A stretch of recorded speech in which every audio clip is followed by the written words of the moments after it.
ду нафар дар ноҳияи Зафаробод бар асари заҳролуд шудан бо гази оксиди карбон ба ҳалокат расидаву як нафар дар ҳоли беҳушӣ ба бемористон интиқол дода шудааст.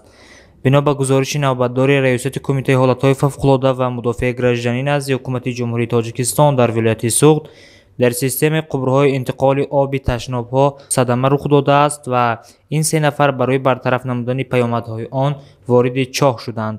манбаъ мегӯяд ки ба муҷарради ворид шудан ҳар се шадидан аз партоби гази оксиди карбон заҳролуд шуданд. ду нафар дар ҷои ҳодиса ҳалок шуда, як нафари дигар дар ҳоли беҳушӣ аз чоҳ берун оварда шуда ва ба беморхона интиқол дода шудааст.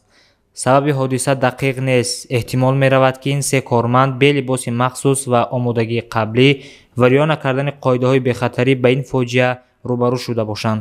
гуфта мешавад ки яке аз ҳалокшудагон 38 ва дуюми 46 сол дошта, аввалӣ сокини кӯчаи Зарифов ва дуюми иstiqomatkунандаи кӯчаи Айнии шаҳраки Зафаробод буданд.